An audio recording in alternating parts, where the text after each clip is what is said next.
Il ne faut pas avoir peur. Si vous connaissez Klaus Schwab, il est fort possible que vous connaissiez aussi cette phrase. Jean-Paul II l'avait aussi prononcée citant le « N'ayez pas peur » de Jésus en son temps. Mais de quoi ne faudrait-il pas avoir peur? Quand Klaus Schwab dit cela, il le dit en parlant de la société de la transparence, de la société de demain, qui peu à peu se fait jour. Et c'est tout l'objet de ce livre coécrit par Klaus Schwab et Thierry Malret que d'anticiper ce monde de demain. De l'anticiper, mais aussi de le façonner ou du moins de faire émerger des idées qui, elles, le façonneront. Alors déjà, première étape, décortiquons le titre. Le grand récit pour un avenir meilleur. C'est le titre. Le grand récit par opposition au petit et en référence au fameux grand reset du même auteur. Une expression qu'on a beaucoup entendue dans la sphère complotiste, particulièrement au moment du Covid. Période anxiogène s'il en est, a fortiori pour la première phase du Covid, moment où on ne connaissait pas encore trop ce virus. Il s'agit donc de dresser non pas la table, mais un grand récit afin de nous faire regarder l'avenir avec des yeux rêveurs, plutôt que craintifs, afin de nous faire adhérer à une histoire dans laquelle l'humanité, bien que trébuchant, avancerait inlassablement dans la bonne direction. La deuxième partie du titre a trait à un avenir meilleur, ce vers quoi nous cherchons tous a priori à tendre. Une question reste ouverte autour de cette notion. S'agit-il d'un avenir meilleur que le présent, ou d'un avenir meilleur que les hypothèses d'avenir apocalyptique ou dystopique qu'on nous présente souvent? L'avenir meilleur peut être entendu dans les deux sens, mais finalement, les deux se complètent assez bien. L'idée est donc, à travers ce récit, de dresser un plan, un fil rouge de ce que l'humanité devra mettre en œuvre pour aboutir à un monde plus juste, plus pacifique, plus propre, plus cultivé, plus solidaire, bref, un monde meilleur. Mais justement, comment y parvenir à ce monde meilleur? Eh bien, en suivant scrupuleusement deux étapes. La première, identifier les problèmes, ce dont traitera cette première vidéo.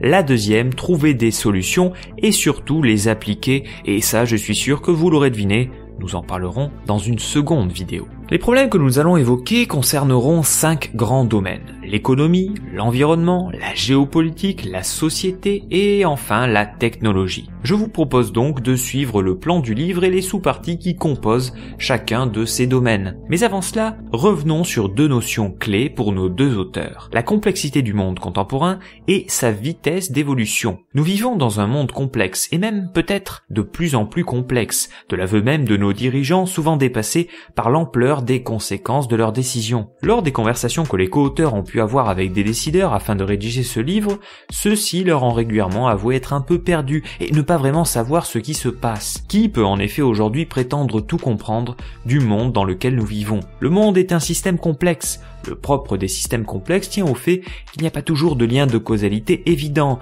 visible entre les différents éléments qui le composent. C'est aussi ça qui explique en partie le succès des fake news et autres théories du complot. Elles s'inscrivent dans une vision simple mais fausse de la réalité. D'une certaine façon, elles nous rassurent en nous montrant que le monde est parfaitement compréhensible et contrôlable, puisqu'il serait contrôlé en sous-main par un petit nombre d'individus qui, dans l'ombre, comploteraient. Qui comploteraient évidemment pour que les choses aillent mal. Et si ce même groupe œuvrait pour que les choses aillent bien, les choses iraient bien. Sauf que c'est beaucoup plus compliqué que ça. Je sais, c'est frustrant, mais c'est comme ça. La complexité peut être mesurée par 3 choses. La quantité d'informations, ou le nombre de composants dans un système, l'interconnexion, définie comme la dynamique de la réactivité réciproque. Plus le système comporte d'éléments et plus ces éléments sont connectés et réagissent les uns aux autres, et plus le système sera complexe. L'effet de non-linéarité, une expression savante pour désigner le fait que le changement d'un seul élément peut avoir un effet tout à fait disproportionné ailleurs. C'est le principe de l'effet papillon. En plus d'être complexe, le monde que nous habitons va vite,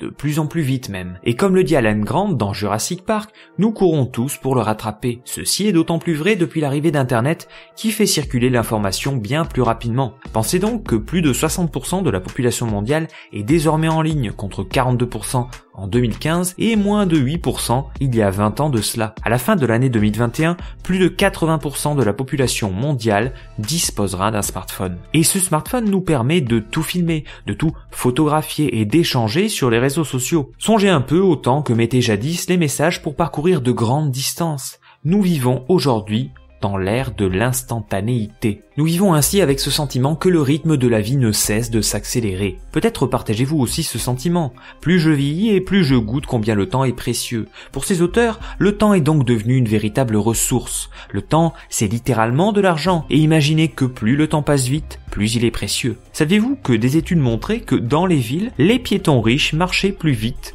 que les piétons pauvres. Une des explications pourrait être que le temps des riches leur apparaît comme plus précieux que celui des pauvres. Ils ne veulent pas le perdre. Notre cerveau lui-même, qui fait toute notre fierté, n'est pas taillé pour traiter ce flux constant d'informations. Nous sommes littéralement submergés. La question de la temporalité explique aussi en partie l'incompréhension entre d'un côté les décideurs, que sont les responsables politiques, les chefs d'entreprise, et de l'autre les membres de la société civile, citoyens, militants, commerçants. Les premiers doivent peser et sous-peser chacune de leurs actions, de leurs décisions, tandis que les seconds, ceux sur qui les décisions s'appliquent, veulent du concret, du rapide. Ils veulent que ça bouge. Nous avons donc deux mondes qui se font face et ont de plus en plus de mal à se comprendre. En 2020 et pendant une grande partie de l'année 2021, seule la politique gouvernementale s'est dressée entre l'économie mondiale et l'abîme. Sans le soutien apporté par l'État, de nombreuses entreprises se seraient effondrées. C'est le fameux « quoi qu'il en coûte » dont parlait Emmanuel Macron. Soutenir les entreprises nous a endettés, nous a coûté de l'argent, mais ne pas le faire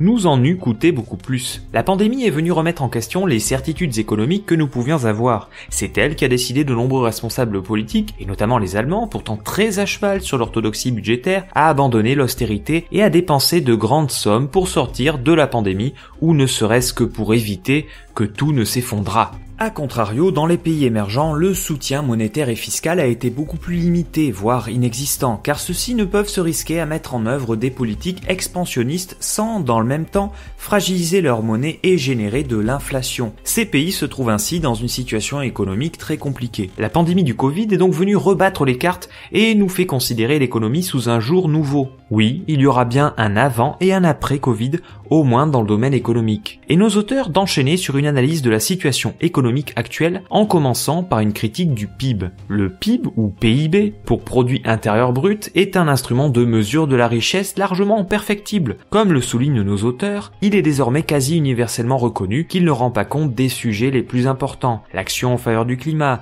la durabilité, l'inclusivité, la coopération mondiale, la santé et le bien-être. Alors la croissance, bah oui, bien sûr qu'on en veut, évidemment qu'on en veut, mais pas n'importe laquelle. On veut une croissance propre, si tant est que ces notions soient compatibles l'une avec l'autre, ou au moins, disons, une croissance pas trop sale, une croissance qui participe réellement à notre bonheur. Simon Kuznets, l'économiste qui a conçu le PIB un peu avant la Seconde Guerre mondiale, avait lui-même reconnu au moment de sa création que le PIB ne rendait pas totalement compte du bien-être de la société. Klaus Schwab et Thierry Malret proposent eux une autre mesure, celle du PIB par habitant. Contrairement à de nombreux autres outils de mesure, le PIB par habitant permet de tenir compte d'un phénomène crucial, le déclin démographique auquel sont confrontés certains pays. L'exemple classique, c'est celui du Japon. Le Japon combine en effet l'absence de croissance et un déclin démographique. Si l'on se réfère à cet outil économique classique qu'est le PIB, on peut se dire que c'est cuit. Et pourtant, ça ne l'est pas. Tout est fonction des lunettes avec lesquelles on regarde ce superbe pays à la cuisine délicieuse et à la culture qui vaut le détour. En le regardant au travers du PIB par habitant, le Japon s'en sort très bien. Depuis 2007, le PIB par habitant du Japon a ainsi augmenté plus rapidement que celui de n'importe quel autre pays du G7.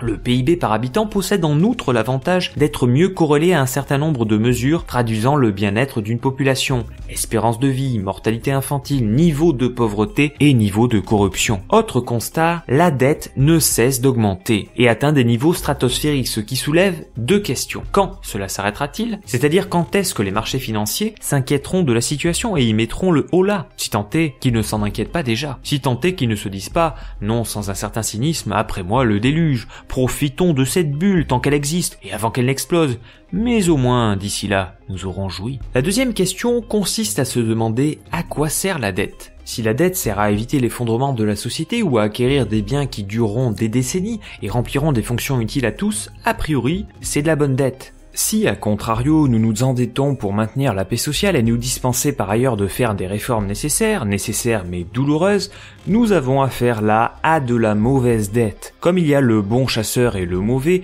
il y a la bonne et la mauvaise dette. Vivre avec une telle dette publique n'est pas sain. C'est une véritable épée de Damoclès qui pèse sur nous tous. Tôt ou tard, la dette se paie. Viendra un jour où il faudra penser à se désendetter. Plusieurs solutions qui pourront d'ailleurs se combiner existent. Première solution, la croissance. Si j'ai 100 € en poche et que j'ai une dette de 90 €, je suis mal. Ma dette représente 90% de mon capital. Si en revanche mon capital augmente et que j'ai désormais disons 200 €, même si ma dette augmente augmente légèrement et qu'elle est de 110 €, tout de suite c'est moins dramatique. C'est moins dramatique car cette dette ne représente plus que 55% de mon capital. Comprenez que dans mon exemple, le capital tient le rôle du PIB pour un État. En effet, la dette publique est souvent exprimée en pourcentage du PIB. Deuxième solution, l'inflation. L'inflation est un réducteur de dette. Comment vous expliquer ça simplement? L'argent, ça sert à acheter des biens. Quand il y a de l'inflation, le prix des biens augmente et tôt ou tard, les salaires finissent par s'aligner. Même si ce n'est pas immédiat, petit à petit, les salaires croissent, on a plus d'argent, alors que notre dette contractée avant l'inflation n'a pas bougé. Prenons un exemple chiffré. J'ai emprunté 100 000 € en 2000. À cette époque, je gagnais 1 000 €. Au 1er janvier 2020, soit 20 ans plus tard, je gagnais 1 500 €. Imaginez que je doive rembourser 5 000 € par an. En 2000, cette somme correspondait à 5 mois de salaire entièrement consacrés au remboursement de cette dette. En 2020, ce même remboursement ne représentera qu'un peu plus de 3 mois de salaire. Sans compter que la valeur de ces 5 000 € consacrés au remboursement aura elle-même baissé, puisqu'avec ces 5 000 € je ne peux plus m'acheter autant de biens, d'achats et de voyages que je pouvais le faire en l'an 2000. Ces 5 000 € ont, si j'ose dire, moins de valeur qu'ils n'en avaient il y a 20 ans. La dette est donc littéralement érodée par l'inflation. Troisième solution, pas forcément très enviable, le défaut de paiement. Le mieux serait donc un savant mélange entre croissance et inflation pour nous désendetter un bon coup. C'est ce qu'avaient connu nos parents ou grands-parents au cours des 30 glorieuses. Dans cette partie, les auteurs font aussi quelques projections, mais qui datent d'avant la guerre en Ukraine et pour cette raison ne sont plus tout à fait pertinentes. Je ne reviendrai donc pas dessus, passons donc à la question de l'environnement. Notre incapacité apparente à mettre fin à la crise majeure de l'environnement et du climat, ou du moins à la maîtriser, est le plus grand problème d'action collective auquel nous ayons jamais été confrontés. L'humanité n'a jamais fait face à une entreprise plus complexe, plus ambitieuse et d'une plus grande portée que celle consistant à arrêter l'effondrement de notre écosystème et à stabiliser le climat. Tout est dit, tout est résumé. Les enjeux sont posés. Je ne décrirai pas ici tous les effets du changement climatique que nous vivons. Il y a quantité de vidéos, de chaînes spécialisées en la matière qui le font de manière plus détaillée et plus synthétique que je ne serais capable de le faire ici. Là où le grand récit diffère, c'est par le récit, justement, que celui-ci développe. Un récit confiant dans les capacités qu'a l'humanité pour faire face à tout ça. Un récit qui va à rebours du récit collapsologue très en vogue aujourd'hui. L'homme a toujours su résoudre les problèmes qui se posaient à lui. Cependant, ce n'est pas parce que ça a été vrai jusqu'à présent que ça le sera toujours demain. Si les problèmes qui se posent à nous sont sans commune mesure avec ceux du passé, les moyens dont nous disposons pour les résoudre sont aussi sans commune mesure avec ceux dont nous disposions dans ce même passé. Et ça, comme le dirait Gandalf, c'est plutôt encourageant. Oui, je sais, je suis un optimiste patenté, là où il est tellement plus en vogue pour avoir l'air mature, fin et intelligent d'être convaincu que l'humanité c'est nul, qu'il faut tout abandonner et s'asseoir sur le travail, le sang et la sueur de nos aïeux. Eh bien non, je pense qu'il ne faut pas oublier ces siècles d'efforts. Nous n'avons pas le droit de tout laisser tomber, de laisser l'humanité s'effondrer dans une sorte de caprice d'adolescent en rébellion contre ses parents. Fermeture de la parenthèse. Alors justement, quels sont pour nos deux amis les obstacles à la décarbonation ? Ils sont au nombre de 3. L'absence de prix sur les émissions carbone, l'inefficacité relative de la promotion des technologies à faible émission de carbone, le dysfonctionnement de l'architecture des accords internationaux sur le climat. Commençons donc par le premier. Il n'y a pas aujourd'hui de malus suffisant adossé au fait d'émettre du dioxyde de carbone, du CO2. Cela ne coûte pas assez cher, cela n'est pas assez pénalisé. Et comme cela n'est pas assez pénalisé, les entreprises ne sont pas conduites à se tourner vers les énergies à faible émission de CO2. C'est ainsi que William Nordos estime que pour atteindre l'objectif de 2 degrés ou l'objectif du zéro émission nette d'ici 2050, le prix sur le carbone, comprendre le prix sur l'émission du dioxyde de carbone, devrait atteindre 300 à 500 $ par tonne d'ici 2030 et jusqu'à 1000 $ par tonne d'ici 2050. Le FMI, plus optimiste, parle lui d'un passage de 3 $ par tonne à l'heure actuelle à 75 $ par tonne d'ici 2030. On est sur une multiplication par 25 tout de même. Et 2030 c'est très bientôt, peut-être vous qui regardez cette vidéo le faites en 2030. Une telle augmentation ne sera pas sans avoir des conséquences politiques et sociales dont nous parlerons plus tard. Comme les entreprises et l'État lui-même qui devrait impulser la chose ne se tournent pas assez vers les énergies bas carbone, il n'y a pas assez de débouchés pour les entreprises qui se lancent dans ce domaine. Une façon de les pousser à avoir un comportement vertueux passerait par l'augmentation du coût d'émission du CO2, conduisant l'option polluante à être moins rentable que l'option moins polluante. Il faut envoyer un signal prix. Comme ça coûte cher, et même de plus en plus cher, on va essayer de moins polluer, de se tourner vers des pistes alternatives. Voilà l'idée. Ces solutions ont déjà été expérimentées, en Suède notamment, où le pays a réduit de 80% son émission de SO2, le dioxyde de soufre, en une dizaine d'années grâce à une taxe. En raison de l'absence de ce signal prix, les entreprises et l'État ne sont pas encouragés comme ils devraient l'être à se tourner vers le bas carbone. Et on en vient ici au deuxième point de la réflexion de l'auteur, le manque de promotion des technologies à faible émission de carbone. Pas assez de débouchés pour les entreprises qui se lancent dans ce domaine, ça veut dire peu de retour sur investissement et donc in fine une insuffisance de l'investissement dans la R&D dans ce domaine. Peu d'investissement égale peu de moyens humains et financiers, car ce n'est pas assez rentable. Et pourquoi n'est-ce pas assez rentable pour une entreprise privée ? Eh bien parce que même si une entreprise fait de la recherche et développement dans ce domaine, très rapidement, les inventions qu'elle fera se répercuteront sur d'autres entreprises qui, elles, n'ont pas fait cet effort de recherche.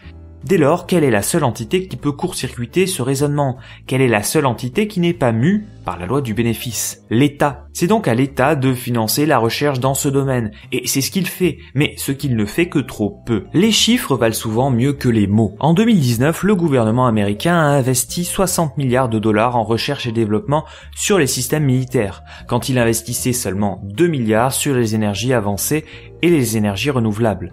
La tendance n'est pas propre aux États-Unis, mais l'exemple est plus parlant car c'est le pays qui jouit du plus important budget militaire. Si l'on souhaite s'acheminer vers l'objectif du zéro émission nette, il faudra donc faire deux choses. La première, revoir nos infrastructures énergétiques. Bon, ça on comprend tous ce que ça veut dire. Il s'agit de remplacer nos vieilles centrales électriques à gaz ou à charbon par de l'éolien ou du solaire. Quid en revanche du nucléaire ? Question qui, étonnamment, n'est pas traitée dans cet ouvrage. La seconde, trouver des moyens d'éliminer le carbone. Là aussi, on voit assez bien ce que ça veut dire. Nous pensons tous aux arbres qui captent du CO2, mais il y a aussi des solutions fondées sur la technologie, comme le captage des émissions de dioxyde de carbone au niveau des centrales électriques en vue de leur stockage dans le sous-sol ou de leur réutilisation. Autre point, l'architecture des traités internationaux. Celle-ci recèlerait un problème fondamental, l'absence de sanctions. Aucune sanction n'est attachée à l'absence de respect des engagements pris, c'est notamment le cas pour le protocole de Kyoto ou encore pour l'accord de Paris. Sans compter que les États étant souverains, ils ne sont pas tenus d'adhérer aux différents accords et protocoles prescrivant des restrictions en matière d'émissions de CO2. Pour cette raison est ici souligné le problème que pose l'existence de ce que les auteurs qualifient de passagers clandestins, c'est-à-dire de tous les pays qui restent passifs, qui regardent les autres agir, mais sont bien contents de tirer ensuite les effets bénéfiques des efforts réalisés par d'autres. Si l'on réfléchit froidement, nous avons tous intérêt à bénéficier d'une planète vivable avec un climat stable. Nous avons tous intérêt à avoir de l'eau potable, des terres cultivables, des espaces boisés, de la biodiversité, etc. Et c'est là que notre cerveau reptilien nous joue des tours. Nous préférons attendre que l'autre bouge avant de commencer nous-mêmes à agir. Chaque pays privilégie cyniquement ses propres intérêts au détriment de l'intérêt général, ici de l'intérêt de l'humanité. À une échelle plus réduite, chaque politique peut être tentée de privilégier son mandat et sa réélection, préférant léguer à son successeur la lourde tâche de prendre des mesures impopulaires mais favorables à l'environnement. C'est la logique du « not in my term of office », ce qui pourrait se traduire par « pas pendant mon mandat ». Oui, la lutte contre le changement climatique ne se fera pas sans heurts, mais il ne faut pas avoir peur. Pourtant, plus nous attendons et plus le coût de l'inaction environnementale devient important. C'est ce qui faisait dire à Nicholas Stern, le coût de l'inaction en matière de climat est bien plus élevé que celui de l'action. C'est-à-dire que viendra un moment où les effets du réchauffement climatique finiront largement par dépasser les coûts qu'impliqueront la mise en œuvre d'une véritable politique soucieuse de l'environnement. On reviendra sur ça dans la deuxième vidéo. Parmi les pays qui souffrent le plus de la dégradation de l'environnement et du changement climatique figurent souvent des pays pauvres et des pays qui n'ont historiquement que peu contribué au réchauffement climatique. Étant pauvres, peu développés et ne disposant pas toujours d'une structure étatique solide, ce sont aussi ces pays qui sont les moins bien armés pour faire face aux catastrophes et aux effets négatifs induits par le changement climatique. Si l'on prend la période s'étalant de 1850 à 2021 et que l'on regarde l'émission de tonnes de CO2 par habitant, les nationalités qui sortent en tête sont les Canadiens, les Américains, les Néo-Zélandais, les Russes et les Britanniques. En revanche, le classement en termes absolus est aujourd'hui largement dominé par les Chinois et les Indiens, mais en termes relatifs, les Américains sont toujours devant. Cependant, on peut prendre le problème dans les deux sens, et soit considérer que les citoyens des pays développés individuellement polluent trop, soit considérer que les Chinois Chinois et Indiens, au vu de la surface de leur pays, sont peut-être trop nombreux. Pour information, les États-Unis sont plus grands que la Chine et plus grands que l'Inde également. Là où le premier pays compte 330 millions d'habitants, les autres comptent respectivement 1,4 milliard et 1,380 milliard d'habitants. Ramené à la population des États-Unis ou du Canada, chaque habitant pourrait individuellement vivre mieux, voire beaucoup mieux, quitte à polluer un peu plus. De l'autre côté, peut-être nous, citoyens des pays occidentaux, devrions apprendre à vivre plus frugalement. Ça, c'est moi et non les auteurs du livre qui le dit. Reste que ce passif, voulant que grosso modo les pays du Nord aient beaucoup plus pollué que les pays du Sud, justifie l'inaction de ceux-ci et le manque d'efforts qu'ils consentent pour enrayer le réchauffement climatique. Partant de cela, ils en tirent la conclusion qu'après tout, eux aussi ont bien droit à leur tour de polluer pour se développer, et on les comprend. On pourrait dire aussi que les pays développés ont fait des erreurs, ont utilisé des sources d'énergie très polluantes comme le charbon, avant d'en développer de nouvelles moins polluantes, et qu'in fine, cette évolution et les erreurs que nous autres occidentaux avons pu commettre bénéficient aux pays émergents. Nous leur avons fait gagner du temps et des années de recherche, et aussi nous leur avons épargné bien des dégâts collatéraux qui vont avec tout ça. Sans compter que certains de ces pays émergents comptent justement sur la consommation des pays développés, sur leur prospérité et le différentiel de salaire par rapport à ceux de leurs ouvriers pour se développer à leur tour. Et oui, je vous l'ai dit, nous vivons dans un monde complexe. Et la géopolitique ne me contredira pas. Car si l'on peut dire qu'en matière d'environnement ça chauffe, il faut reconnaître qu'en matière géopolitique, ça chauffe aussi. On a dit qu'avec la chute du mur de Berlin et l'effondrement de l'Union soviétique, nous connaissions la fin de l'histoire, pensée illustrée par un livre de Francis Fukuyama dans lequel il tablait sur l'alignement de tous les pays sur le modèle des social-démocraties occidentales. Eh bien, j'ai un scoop pour vous, cet auteur s'est possiblement trompé. Avec la guerre en Ukraine, dont ce livre ne parle pas, l'histoire serait redevenue tragique si tant est qu'elle ait jamais cessé de l'être. Alors, je vous disais que ça chauffe, mais qu'est-ce qui chauffe exactement? Les relations entre les USA et la Chine essentiellement. Beaucoup parlent du piège de Thucydide pour évoquer la situation actuelle, une situation où se trouve d'un côté une puissance déclinante cherchant à résister à un irrésistible déclin, et de l'autre une puissance ascendante, soucieuse de se faire une place au soleil levant. Je vous laisse le soin de trouver laquelle est laquelle. Nous avons vu qu'il y a au moins un sujet sur lequel il gagnerait à y avoir une coopération internationale. Pourtant, en l'état actuel des choses, aucun des deux pays précédemment évoqués n'a intérêt à atténuer la confrontation. De manière assez prophétique, nos auteurs indiquent que le déclin de la puissance américaine conduit les ennemis déclarés de cette puissance à l'éprouver de plus en plus afin d'en tester la détermination et la vigueur, et peut-être aussi afin de l'affaiblir ne serait-ce que symboliquement. C'est ce qui a pu se passer lors de l'invasion russe de 2014 en Crimée, qui n'a pas entraîné de véritable réponse des États-Unis, pas plus que de l'OTAN. C'est également ce qui se passe à un autre niveau dans le détroit de Taïwan, où la Chine fait régulièrement des incursions dans l'espace aérien taïwanais afin de voir quelle sera la réaction des Américains qui laissent planer un doute sur leur éventuelle intervention en cas d'attaque chinoise sur l'île. Les Américains n'ont plus les moyens d'être partout, d'être les gendarmes du monde selon l'expression consacrée. De son côté, la Chine a envie de s'affirmer et de proposer un modèle alternatif, celui que Klaus Schwab et Thierry Malret qualifient de capitalisme de surveillance. Un modèle qu'elle exporte un peu partout sur le globe, particulièrement en Afrique, continent où cherche également à s'affirmer la puissance russe sur fond de retrait occidental. L'exemple du Mali est frappant. Pour revenir sur la Chine, soulignons que les dirigeants chinois ont une grande confiance quant à la stabilité dans le temps de leur système politique, lequel a été capable de confiner la quasi-totalité du pays dans des conditions autrement plus restrictives que celles qui ont eu cours en France. Les dirigeants chinois, et plus largement les dirigeants des régimes autoritaires, voire dictatoriaux, ont pour eux de rester plus longtemps au pouvoir que les dirigeants des démocraties libérales. Même s'il peut y avoir quelques contre-exemples, tels que celui d'Angela Merkel, restée chancelière pendant 16 ans. Reste que les élections font toujours peser une dose d'incertitude sur la tête du dirigeant qui, dans une démocratie, n'est jamais certain d'être réélu. De plus, les régimes autoritaires ne se préoccupent pas de l'opinion publique, ce sont donc des régimes a priori plus stables. Je dis a priori car la stabilité dont jouissent ces régimes est artificielle, basée sur la peur et non sur l'adhésion de la population. Bref, nous avons donc deux modèles qui se font face sans qu'aucun des deux ne soit prêt à véritablement céder.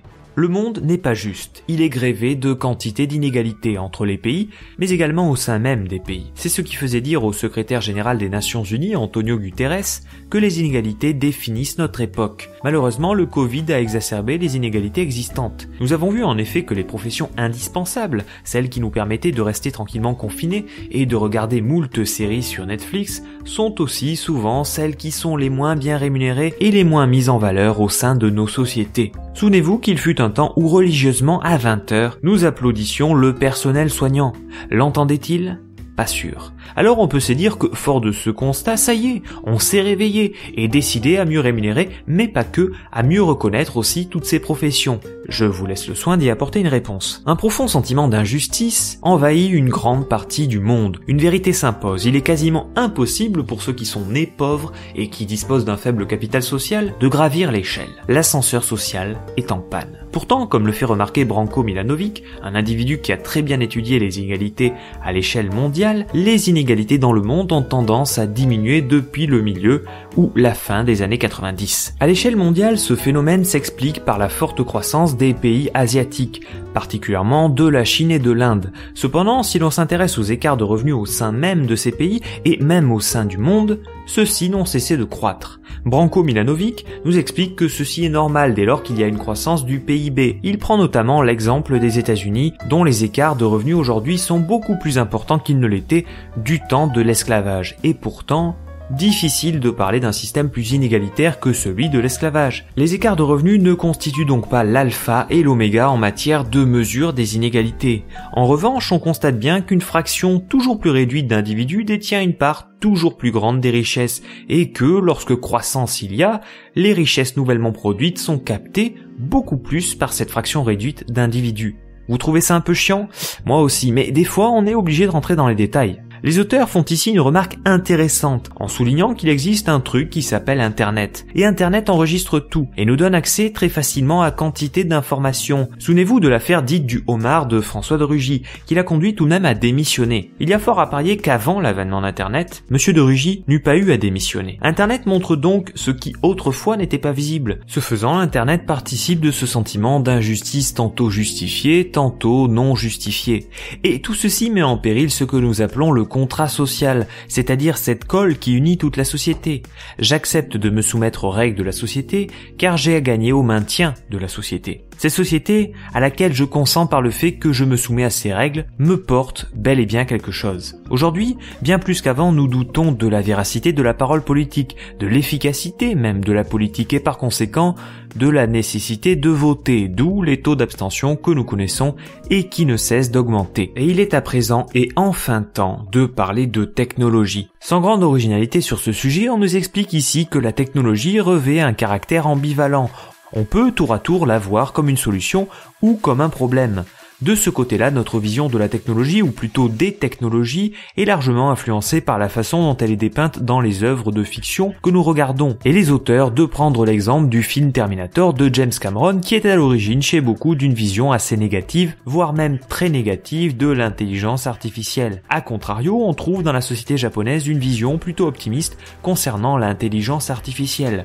Le succès au Japon de deux grandes séries animées que sont Astro Boy et Doraemon ne sont certainement pas étrangères à cette vision. Le Terminator est là pour nous tuer, nous dominer. L'apparence même de ce robot est menaçante. À l'opposé de cela, Astro Boy est un petit androïde tout mignon au pouvoir surhumain qui est justement là pour défendre les humains. De son côté, Doraemon est un adorable chat robot qui traverse le temps pour sauver un petit garçon. La crainte que nous pouvons avoir de la technologie vient aussi de notre ignorance et de notre incapacité à la suivre et à la comprendre. La technologie évolue vite, trop vite et dans trop de domaines. Chaque discipline est désormais divisée en sous-disciplines. Pensez à la médecine, pensez à l'informatique et à tous les langages de programmation qui y existent. Et justement, parlons-en de l'informatique et des cyber-risques qui sont aujourd'hui rentrés dans notre quotidien. Aujourd'hui, le risque cyber est plus qu'un simple fantasme issu de l'imagination fertile de quelque auteur de science-fiction. Il est réel, il est concret, tellement concret qu'il touche et a touché des entreprises, des organismes d'État et notamment le National Health Service du Royaume-Uni qui, en raison d'une cyberattaque, a dû annuler 20 000 rendez-vous médicaux. Le cyberrisque fait donc partie de la réalité et du quotidien de certaines entreprises qui ont appris à gérer ce risque quand d'autres ont appris à vendre des solutions pour y faire face. Certains responsables politiques mettent en garde contre la possibilité d'un cyber Pearl Harbor, c'est-à-dire d'une attaque qui infligerait des dommages dévastateurs à l'infrastructure numérique d'un pays ou d'un secteur. En effet, pensez-y, aujourd'hui de nombreuses démarches administratives se font en ligne, à l'aide d'un ordinateur. Nos sociétés modernes reposent en grande partie sur les ordinateurs, le cloud, le cyber ou encore Internet. Alors qu'il existe un droit de la guerre qui encadre les conflits guerriers, il n'y a pas à l'heure actuelle de législation pour encadrer ce qu'un pays est susceptible de faire ou de ne pas faire dans l'hypothèse d'un conflit par le biais de cyberattaques. Et on en vient ici au deuxième sujet. Là où les cyberattaques concernent et se cantonnent a priori au domaine numérique, aux ordinateurs et autres serveurs, qu'en est-il quand le numérique surgit dans le monde physique? Quand le numérique s'incarne, si j'ose dire. Quand le numérique s'incarne sous la forme de drones pour mener une guerre qu'on appelle cybernétique. L'auteur nous parle ici des drones et de l'usage potentiellement dévastateur qui peut en être fait si cette technologie venait à être placée entre de mauvaises mains. On peut parfaitement imaginer des drones que l'on pourrait programmer pour identifier et détruire des cibles, que celles-ci soient des bâtiments, des infrastructures ou des êtres vivants. Ces drones pourraient faire la taille d'un paquet de cigarettes, très difficilement repérables. Imaginez le mauvais usage qui pourrait en être fait.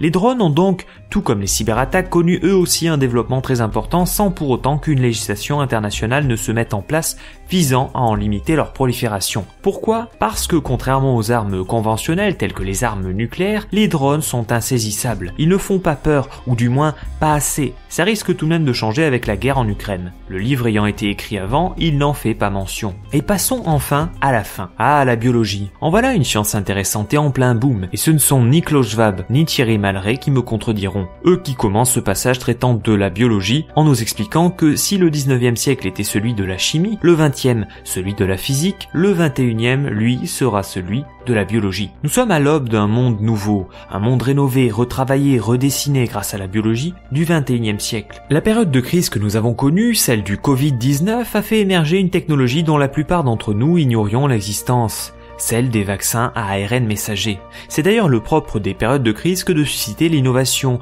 de mettre sur le devant de la scène des technologies novatrices. La Seconde Guerre mondiale a par exemple accéléré le développement de l'aviation ou encore de l'électronique. Pensez à Alan Turing. De la même manière, la pandémie a accéléré l'avènement d'une révolution génétique. C'est en tout cas ce que dit l'auteur. Les vaccins à ARN messager créeront bientôt une toute nouvelle plateforme pour lutter contre les cancers et d'autres maladies. Les dirigeants de l'entreprise BioNTech estiment ainsi tout à fait possible l'invention d'un vaccin contre le cancer à l'horizon 2030. Comme le soutiennent les auteurs, le potentiel de cette technologie prométhéenne semble étonnant et infini, et de nous donner quelques exemples tels que la possibilité de bénéficier de traitements personnalisés, de prédire nos potentiels problèmes de santé futurs pour mieux les anticiper, de produire des protéines animales à partir de cultures cellulaires ou encore de générer de l'énergie à partir d'algues pour sauver la planète, etc. La biologie, c'est vraiment la high-tech et celle-ci regorge de possibilités. Sauf qu'encore une fois, ces technologies avancent plus vite que notre capacité à nous en emparer. Je veux dire par là, tout comme le souligne John Steele, rédacteur en chef de Nautilus, que l'une des plus grandes inconnues lorsque nous nous lançons dans l'une de ces technologies est de savoir quelles conséquences potentielles et involontaires en ressortiront. De cette technologie prometteuse peut donc émerger le meilleur comme le pire des mondes. Un monde dans lequel nous pourrions discriminer les gens sur la base de leur patrimoine génétique. Un monde où nous choisirions